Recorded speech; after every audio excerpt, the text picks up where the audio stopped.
Hello everyone, welcome back to new video. तो दोस्तों, आज हम कवर करने वाले हैं साहित्यकार और उनकी जो प्रमुख रचनाएं हैं और उनके जीवन से संबंधित जो भी आप लोगों के लिए प्रश्न बन सकते हैं परीक्षा की दृष्टि से, तो वो यहाँ पर हम MCQ की फॉर्म में यहाँ पर कंप्लीट करेंगे और ये हमारा पहला प्रैक्टिस सेट रहने वाला है। तो यहाँ पर साहित्यकार और उनकी रचनाओं की जानकारी के साथ साथ उनके जीवन के बारे में भी यहाँ पर जानकारी मिल जाएगी। तो यहाँ पर 100 से ज़्यादा MCQ जो आप लोगों के लिए बने, तो कमेंट में बताना फिर आप लोगों को कितने यहाँ पर जवाब पता थे। तो सुमित्रानंदन पंत जी के बारे में पहले यहाँ पर जानेंगे। तो सुमित्रानंदन पंत जी का जन्म कहाँ हुआ है? तो सुमित्रानंदन पंत जी का जो जन्म हुआ है वो बागेश्वर में हुआ। बागेश्वर में कहाँ? कौशानी में सुमित्रानंदन पंत जी का जन्म हुआ। सुमित्रानंदन पंत को किस उपनाम से नहीं जाना जाता है?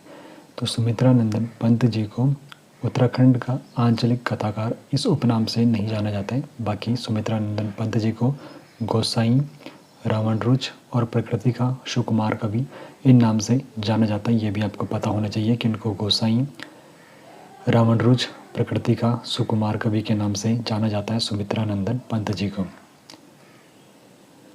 सुमित्रानंदन पंत जी को किस रचना के लिए 1968 में ज्ञानपीठ पुरस्कार मिला? तो सुमित्रानंदन पंत जी को ज्ञानपीठ पुरस्कार कब मिला? 1968 में सुमित्रानंदन पंत जी को ज्ञानपीठ पुरस्कार मिला। किस रचना को मिला पूछा गया? तो चिदम्बरा के लिए सुमित्रानंदन पंत जी को 1968 में मिला ज्ञानपीठ पुरस्कार।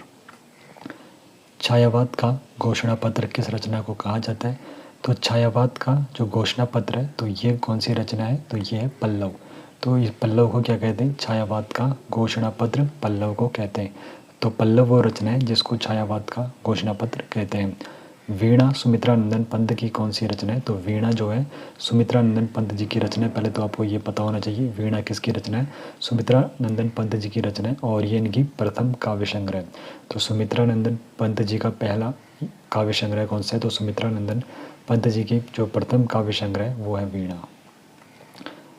किस रचना के लिए पंत जी को 1960 में साहित्य अकादमी पुरस्कार मिला? तो यहाँ पर यह भी प्रश्न बन गया कि जो पंत जी है उनको साहित्य अकादमी पुरस्कार कब मिला? तो पंत जी को साहित्य अकादमी जो पुरस्कार मिला 1960 में साहित्य अकादमी पुरस्कार मिला। 1968 में ज्ञानपीठ पुरस्कार मिला। तो साहित्य अकादमी जो 1960 में मिला, तो 1960 में जो ये साहित्य अकादमी मिला है तो किस रचना के लिए सुमित्रानंदन पंत जी को मिला है? तो कला और बूढ़ा चांद। कला और बूढ़ा चांद के लिए सन 1960 में पंत जी को साहित्य अकादमी पुरस्कार मिला था, कला और बूढ़ा चांद। आगे बढ़ने से पहले आपको बताना चाहता हूँ, अगर आप हमें फाइनेंशियली सपोर्ट करना चाहते हो तो आप लोग इस QR कोड को स्कैन करके सपोर्ट दे सकते हो। लोकायतन महाकाव्य पंत जी ने किसे समर्पित किया था? तो लोकायतन महाकाव्य किसका है? तो लोकायतन जो महाकाव्य ये पंत जी का है। और यहाँ पर पूछा गया इन्होंने किसको समर्पित किया था? तो लोकायतन जो महाकाव्य जो कि पंत जी का, ये इन्होंने अपने पिता को समर्पित किया था। तो लोकायतन महाकाव्य पंत जी ने किसे समर्पित किया था? लोकायतन महाकाव्य पंत जी ने समर्पित किया था अपने पिता को। और सत्यकाम महाकाव्य भी किसका है? तो सत्यकाम महाकाव्य भी पंत जी का है। और सत्यकाम जो महाकाव्य है ये पंत जी ने अपनी माता को समर्पित किया। तो सत्यकाम जो महाकाव्य पंत जी का है तो ये उन्होंने अपनी माता जी को समर्पित किया था। सुमित्रानंदन पंत को किस पुरस्कार से सम्मानित नहीं किया गया? तो यहाँ पर नहीं किया गया पूछा गया है। तो सुमित्रानंदन पंत जी को डी लिटरेचर की उपाधि नहीं मिली है। तो डी लिटरेचर की उपाधि सुमित्रानंदन पंत जी को नहीं मिली, बाकी ने पद्म भूषण से सम्मानित किया गया है। साहित्य अकादमी पुरस्कार 1960 में इनको सम्मानित किया गया और भारतीय ज्ञानपीठ पुरस्कार भी 1968 में पंत जी को मिला है और पद्म भूषण भी मिला है। बाकी डी लिटरेचर की जो उपाधि है ये सुमित्रानंदन पंत जी को नहीं मिली है। पंत जी की कौन सी रचनाएं उनकी प्रगतिवादी रचनाओं में रखी जाती है? तो पंत जी की वो रचनाएं जो उनकी प्रगतिवादी रचनाओं में रखी जाती है वो है युगपथ, युगांत और ग्राम्या। युगपथ, युगांत और ग्राम्या, तो ये रचनाएं जो है युगपथ, युगांत और ग्राम्या, तो ये पंत जी की रचनाएं जो प्रगतिवादी रचनाओं में रखी जाती हैं। ज्योत्सना किस विधि की रचना है? तो ज्योत्सना जो है एक क्या है? ये काव्य नाटक। ज्योत्सना किस विधि की रचना है? तो ये भी किसका है? पंत जी का। ज्योत्सना किस विधि की रचना है? तो ज्योत्सना एक क्या है? काव्य नाटक। तो ज्योत्सना क्या है? काव्य नाटक है। सुमित्रानंदन पंत किस युग के कवि थे? तो सुमित्रानंदन पंत जी छायावाद जो युग था उसके कवि थे। सुमित्रानंदन पंत जी किस युग के कवि थे? तो सुमित्रानंदन पंत जी छायावाद युग के कवि थे। लोकायतन के लिए पंत जी को कौन सा पुरस्कार मिला? तो लोकायतन इन्होंने अपने पिता को समर्पित किया था। तो लोकायतन किसके लिए पंत जी को जो पुरस्कार मिला, तो सोवियत लैंड नेहरू पुरस्कार। सोवियत लैंड नेहरू पुरस्कार ये पंत जी को किसके लिए मिला है, लोकायतन के लिए पंत जी को सोवियत लैंड नेहरू पुरस्कार, ये पुरस्कार मिला था सोवियत लैंड नेहरू पुरस्कार लोकायतन के लिए पंत जी को। पंत जी का उपन्यास कौन सा है, तो इनमें जो यहाँ पर ऑप्शन है, तो इनके अनुसार जो पंत जी का उपन्यास है, हार पंत जी का क्या है, एक उपन्यास है। हार पंत जी का क्या है, एक उपन्यास है। पंत जी का जन्म कब हुआ, तो जन्म कहाँ हुआ, सभी को पता है बागेश्वर कौसानी में, लेकिन जन्म कब हुआ था, तो जन्म हुआ था 20 मई 1900 को। 20 मई 1900 को पंत जी का जन्म हुआ था। 20 मई 1900 को पंत जी का जन्म कौसानी बागेश्वर में हुआ था। तो ये तो पंत जी से सवाल बन चुके हैं आप लोगों के लिए। अब बात करेंगे मंगलेश डबराल जी से जो सवाल बन सकते हैं। मंगलेश डबराल जी का जन्म किस स्थान पर हुआ था, तो मंगलेश डबराल जी का जो जन्म हुआ है टिहरी गढ़वाल में हुआ है, काफल पानी के नज़दीक। जो मंगलेश डबराल जी है तो इनका जन्म कहाँ हुआ था, काफल पानी टिहरी गढ़वाल में। मंगलेश डबराल जी का जन्म हुआ था काफल पानी टिहरी गढ़वाल में। मंगलेश डबराल जी को किस रचना के लिए 2000 में साहित्य अकादमी पुरस्कार मिला, तो मंगलेश डबराल जी को साहित्य अकादमी पुरस्कार कब मिला, मंगलेश डबराल जी को साहित्य अकादमी पुरस्कार मिला है सन 2000 में। मंगलेश डबराल जी को साहित्य अकादमी पुरस्कार मिला और किस चीज़ के लिए मिला, हम जो देखते हैं, जो इनकी रचना है हम जो देखते हैं, इसके लिए मंगलेश डबराल जी को सन 2000 में साहित्य अकादमी मिला था। सन 2000 में मंगलेश डबराल जी को हम जो देखते हैं के लिए साहित्य अकादमी पुरस्कार मिला था। संगतकार किस साहित्यकार की प्रसिद्ध रचना है, तो संगतकार किसकी प्रसिद्ध रचना है, तो ये मंगलेश डबराल जी की है एक प्रसिद्ध रचना है। संगतकार किस साहित्यकार की प्रसिद्ध रचना है, तो संगतकार मंगलेश डबराल जी की क्या है, एक रचना है। पहाड़ पर लालटेन किस विधा की रचना है, तो पहाड़ पर जो लालटेन है तो ये एक काव्य संग्रह है। पहाड़ पर लालटेन किसका काव्य संग्रह है, ये मंगलेश डबराल जी का काव्य संग्रह है। तो पहाड़ पर लालटेन एक काव्य संग्रह है जो किसका है, मंगलेश डबराल जी का। लेखक की रोटी और कवि का अकेलेपन किस साहित्यकार के गद्य संग्रह है, तो लेखक की रोटी और कवि का अकेलेपन ये जो साहित्यकार के गद्य संग्रह है तो उस साहित्यकार का नाम है मंगलेश डबराल। लेखक की रोटी और कवि का अकेलापन। मंगलेश डबराल जी का निधन कब हुआ, तो मंगलेश डबराल जी का जो निधन हुआ है 9 दिसंबर 2020 में मंगलेश डबराल जी का निधन हुआ। 9 दिसंबर सन 2020 में मंगलेश डबराल जी का निधन हुआ। मंगलेश डबराल जी की यात्रा वृत्तांत का क्या नाम है, तो मंगलेश डबराल जी का जो यात्रा वृत्तांत था उसका नाम था एक बार आया हुआ। मंगलेश डबराल जी का जो यात्रा वृत्तांत है, तो मंगलेश डबराल जी का यात्रा वृत्तांत है एक बार आया हुआ। मंगलेश डबराल जी का यात्रा वृत्तांत है। नए युग में नए शत्रु किसकी रचना है, तो नए युग में नए शत्रु ये रचना भी किसकी है, मंगलेश डबराल जी की है। नए युग में नए शत्रु ये रचना किसकी है, मंगलेश डबराल जी की। मंगलेश डबराल जी को किस वर्ष श्रीकांत वर्मा पुरस्कार मिला, तो मंगलेश डबराल जी को सन 1989 में श्रीकांत वर्मा पुरस्कार मिला। मंगलेश डबराल जी को सन 1989 में यानी कि 1989 में मंगलेश डबराल जी को क्या मिला, श्रीकांत वर्मा पुरस्कार मिला था 1989 में। मंगलेश डबराल को ओम प्रकाश स्मृति सम्मान किस वर्ष मिला, तो मंगलेश डबराल जी को ओम प्रकाश स्मृति सम्मान मिला है 1982 में। ओम प्रकाश स्मृति सम्मान किसको मिला है, मंगलेश डबराल जी को ओम प्रकाश स्मृति सम्मान कब मिला है, 1982 में मंगलेश डबराल जी को ओम प्रकाश स्मृति सम्मान मिला है। तो ये मंगलेश डबराल जी से भी आप लोगों के लिए प्रश्न तैयार हो चुके हैं। अब बात करेंगे शैलेश मटियानी जी के बारे में। तो शैलेश मटियानी जी का मूल नाम क्या है, तो शैलेश मटियानी जी का मूल नाम है रमेश चंद्र सिंह मटियानी। तो शैलेश मटियानी जी का मूल नाम क्या है, रमेश चंद्र सिंह मटियानी शैलेश मटियानी जी का मूल नाम है। उत्तराखंड का आंचलिक कथाकार किसे कहा जाता है, तो उत्तराखंड का आंचलिक कथाकार जो कहा जाता है शैलेश मटियानी, जिनका जो पूरा नाम है रमेश चंद्र यानी कि जो मूल नाम है रमेश चंद्र मटियानी, रमेश चंद्र सिंह मटियानी। तो इनको उत्तराखंड का आंचलिक कथाकार कहा जाता है। तो उत्तराखंड का आंचलिक कथाकार ये प्रश्न कई बार बन चुका है, तो शैलेश मटियानी। और अगर शैलेश मटियानी वहाँ पर नहीं है तो इनका मूल नाम होगा रमेश चंद्र सिंह मटियानी वहाँ पर होगा। तो शैलेश मटियानी जी को उत्तराखंड का आंचलिक कथाकार कहा जाता है।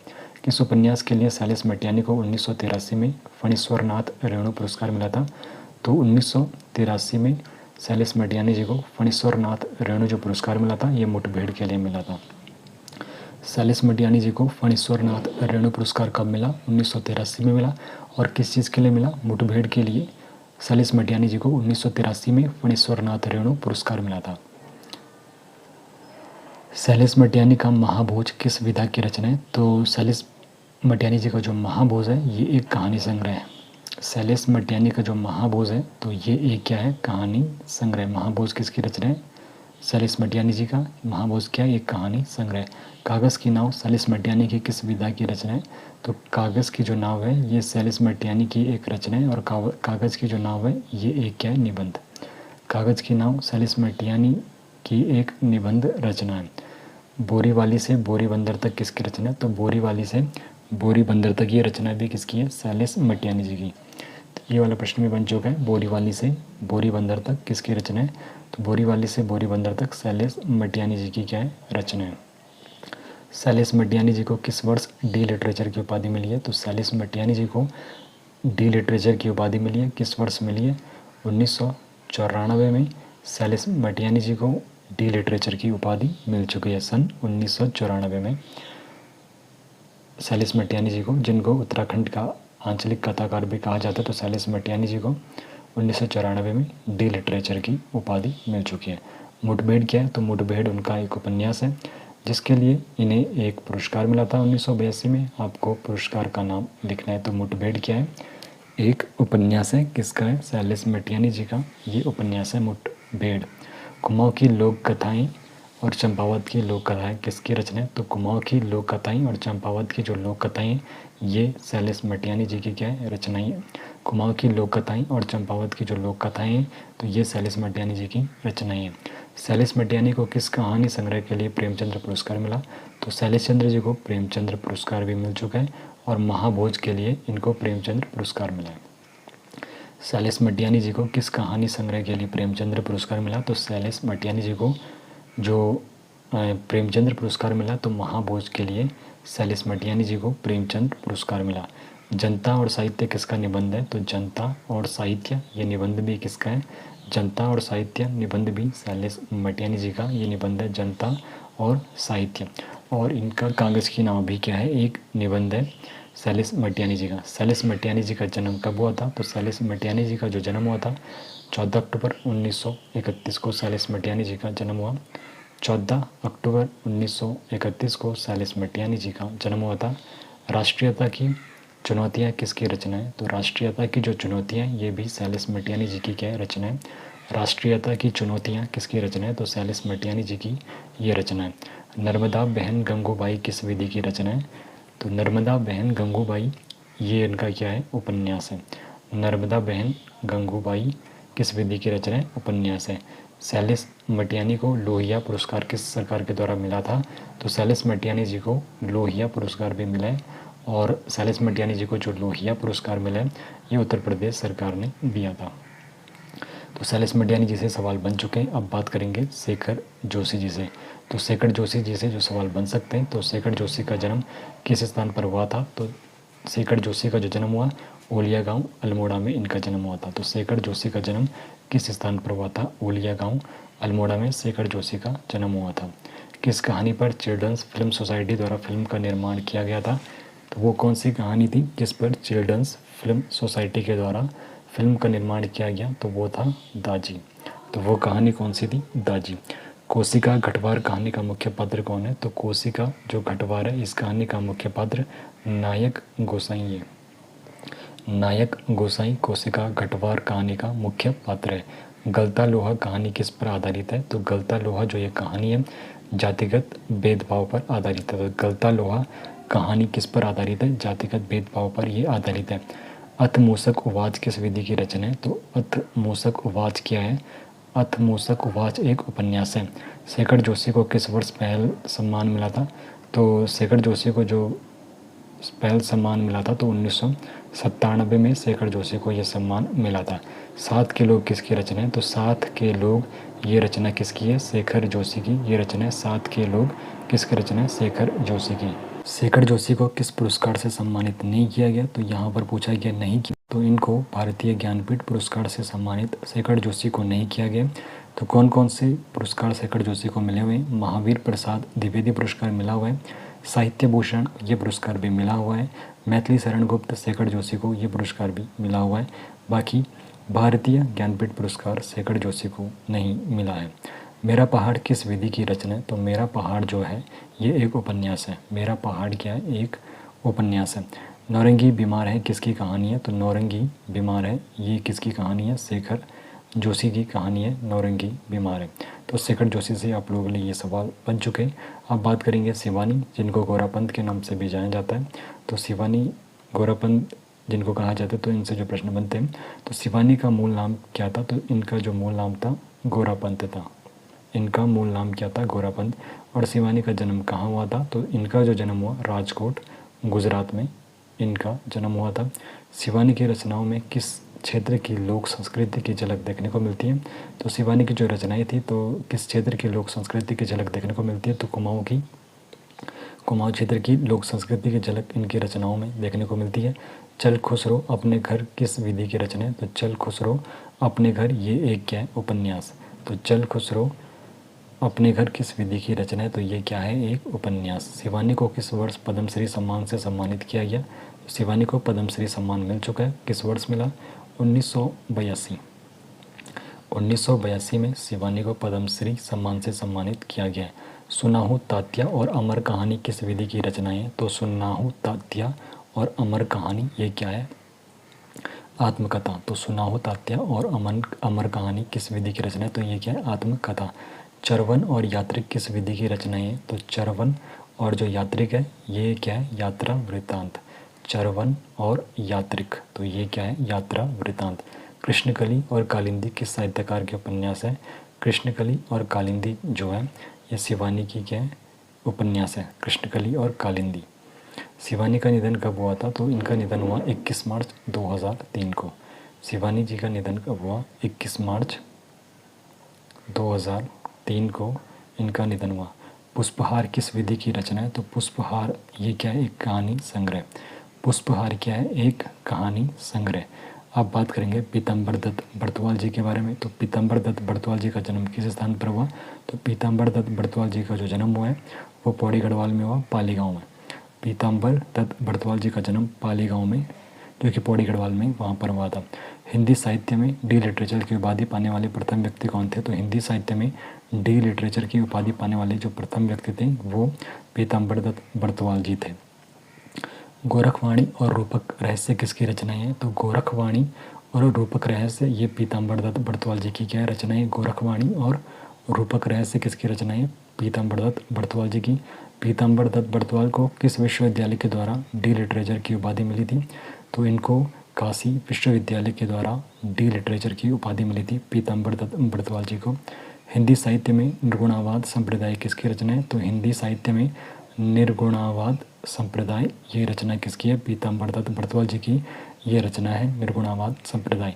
कवि केशवदास और कनेरी पाव किस विधि की रचना है? तो कवि केशवदास और कनेरी पाव तो ये क्या है? एक निबंध। पीताम्बर दत्त बड़तवाल जी का निधन कब हुआ? तो पीताम्बर दत्त बड़तवाल जी का जो निधन हुआ है 24 जुलाई 1944 को। 24 जुलाई 1944 को पीताम्बर दत्त बड़तवाल जी का निधन हुआ। हिंदी साहित्य में उपासना स्वरूप किसका निबंध है? तो हिंदी साहित्य में उपासना स्वरूप जो है ये पीताम्बर दत्त बड़तवाल जी का क्या है? एक निबंध है। उपासना स्वरूप पीताम्बर दत्त बड़तवाल जी का एक निबंध है, उपासना स्वरूप। हरिदास की साखी किस साहित्यकार की रचना है? तो हरिदास की जो साखी है ये जो रचना है तो ये भी पीताम्बर दत्त बड़तवाल जी की है, हरिदास की साखी रचना। पीताम्बर दत्त बड़तवाल को डी लिटरेचर की उपाधि किस वर्ष मिली? तो डी लिटरेचर की उपाधि किसने दी थी? काशी विश्वविद्यालय ने। और 1933 में पीताम्बर दत्त बड़तवाल जी को 1933 में काशी विश्वविद्यालय ने डी लिटरेचर की उपाधि दी और डी लिटरेचर की उपाधि प्राप्त करने वाले ये पहले व्यक्ति थे। अब कुछ यहाँ पे मिश्रित प्रश्न आप लोगों के लिए। तो महाभोज उपन्यास के साहित्यकार का है? तो महाभोज जो ये उपन्यास है तो ये मनु भंडारी का है। तो शैलेश मटियानी का महाभोज कहानी संग्रह, लेकिन यहाँ पर उपन्यास पूछा गया है। तो महाभोज उपन्यास किसका है? मनु भंडारी। और शैलेश मटियानी का जो महाभोज है वो क्या है? एक कहानी संग्रह। तो यहाँ पर आपको कन्फ्यूज नहीं करना है। जो महाभोज उपन्यास अगर आएगा तो ये मनु भंडारी के। महाबोस कहानी संग्रह आएगा तो वो शैलेश मटियानी का। कागज़ की नाव उपन्यास के साहित्यकार का है, तो कागज़ की जो नाव उपन्यास है ये नासिरा शर्मा का है। तो कागज़ की जो नाव है,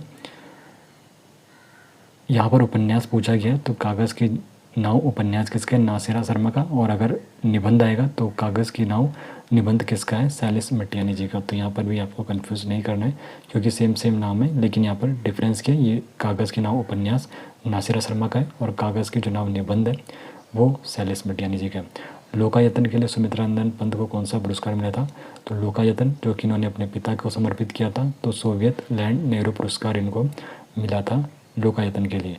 पहाड़ पर लालटेन किस साहित्यकार की रचना है, तो पहाड़ पर लालटेन जो ये रचनाकार है तो ये शैलेश मंगलेश डबराल जी की, जिनका गांव का है टिहरी में कावल पानी की तरफ। तो पहाड़ पर लालटेन किस साहित्यकार की रचना है, तो मंगलेश डबराल जी की रचना है पहाड़ पर लालटेन। मुठभेड़ क्या है और ये किसकी रचना है, तो मुठभेड़ एक उपन्यास है और ये उपन्यास किसका है, शैलेश मटियानी जी का मुठभेड़ एक उपन्यास है। दाजी किस साहित्यकार की रचना है जिस पर फिल्म बनी है, तो दाजी किसकी रचना है, शेखर जोशी की। दाजी किस साहित्यकार की रचना है जिस पर फिल्म बनी है, तो दाजी शेखर जोशी की क्या है, एक रचना है। गलता लोहा किस कहानीकार की रचना है, तो गलता लोहा भी शेखर जोशी की क्या है, एक कहानी रचना है। और कृष्णा कली की किस साहित्यकार का उपन्यास है, तो कृष्णा कली जो है ये शिवानी का क्या है, एक उपन्यास है। कृष्णा कली उपन्यास किसका है, तो कृष्णा कली जो उपन्यास है ये शिवानी का, गोरापंत के नाम से भी इनको जाना जाता है। इनका क्या है, रचना है। छायावाद का विष्णु किसे कहा जाता है, तो छायावाद का विष्णु सुमित्रानंदन पंत को कहा जाता है। तो छायावाद का विष्णु किसे कहा जाता है, छायावाद का विष्णु कहा जाता है सुमित्रानंदन पंत जी को। साहित्य भूषण पुरस्कार किस साहित्यकार को मिला था, तो साहित्य भूषण जो पुरस्कार मिला था ये शेखर जोशी को मिला था। साहित्य भूषण पुरस्कार किसको मिला था, तो साहित्य भूषण पुरस्कार मिला था शेखर जोशी जी को। जनता और साहित्य किसकी रचना है, तो जनता और साहित्य जो ये रचना है तो शैलेश मटियानी जी की। जनता और साहित्य किसकी रचना है, शैलेश मटियानी जी की। बोरीवाली से बोरीबंदर तक, तो ये रचना भी किसकी है, शैलेश मटियानी जी की। बोरीवाली से बोरीबंदर तक शैलेश मटियानी जी की क्या रचना है। पुनर्जन्म के बाद उपन्यास किसकी रचना है, तो पुनर्जन्म के बाद ये उपन्यास जो है ये शैलेश मटियानी जी का है। तो पुनर्जन्म के बाद उपन्यास किसकी रचना है, तो ये शैलेश मटियानी जी की रचना है। हम जो देखते हैं कि साहित्यकार की रचना है जिसके लिए उन्हें साहित्य अकादमी पुरस्कार भी मिला, तो ये मंगलेश डबराल जी का क्या है, एक साहित्य रचना है हम जो देखते हैं, और इन्हें इसके लिए साहित्य अकादमी पुरस्कार भी मिला मंगलेश डबराल जी को। कौसानी के साहित्यकार का जन्म स्थान है सुमित्रानंदन पंत जी का, जो कि बागेश्वर में। बाड़े छना गाँव के साहित्यकार का जन्म स्थान है, तो बाड़े छना गाँव शैलेश मटियानी जी का क्या है, गाँव है बाड़े छना गाँव। और पाली गाँव किस साहित्यकार का जन्म स्थान है, तो पीताम्बर दत्त बड़तवाल जी का जो गाँव है वो पाली गाँव है पौड़ी गढ़वाल में। उत्तराखंड का आंचलिक कथाकार किसे कहा जाता है, तो शैलेश मटियानी जी को उत्तराखंड का आंचलिक कथाकार माना जाता है। चिदम्बरा के लिए सुमित्रानंद पंत को ज्ञानपीठ पुरस्कार किस वर्ष मिला, 1968 में चिदम्बरा के लिए सुमित्रानंद पंत जी को ज्ञानपीठ पुरस्कार मिला था। पद्मश्री सम्मान किस साहित्यकार को मिला था, तो पद्मश्री सम्मान इनमें शिवानी को मिला है 1982 में। पल्लव को छायावाद का घोषणा पत्र किसने कहा था, तो पल्लव को छायावाद का घोषणा पत्र किसने कहा था, तो ये सिर्फ यहाँ पर मान्यता है, ऐसा यहाँ पर उल्लेख नहीं है कि किसने कहा था। रजत शिखर और शिल्पी किस विधि की रचना है, तो रजत शिखर और शिल्पी जो है ये काव्य नाटक है। रजत शिखर और शिल्पी क्या है, एक काव्य नाटक है। रजत शिखर और शिल्पी काव्य नाटक है। घर का रास्ता किस साहित्यकार का काव्य संग्रह है, तो घर का जो रास्ता है ये काव्य संग्रह जो है घर का रास्ता, ये मंगलेश डबराल जी का काव्य संग्रह घर का रास्ता। डोरे वाले किस विधि की रचना है, तो डोरे वाले ये उपन्यास है। डोरे वाले किस विधि की रचना, तो उपन्यास है। नौरंगी बीमारी किस कहानी संग्रह में शामिल है, तो यह एक अलग कहानी है। तो यहाँ पर ये किसकी रचना है, तो आपको कमेंट में बताना है। और यात्रिक किस साहित्यकार का यात्रा वृत्तांत है, तो यात्रिक जो यात्रा वृत्तांत है, तो यात्रिक यात्रा वृत्तांत किसका है, शिवानी का। यात्रिक जो यात्रा वृत्तांत है ये शिवानी का है। हिंदी साहित्य में निर्गुणावाद संप्रदाय किस साहित्यकार का शोध ग्रंथ है, तो निर्गुणावाद संप्रदाय जो है पीताम्बर दत्त बड़तवाल जी का ये साहित्य रचना है।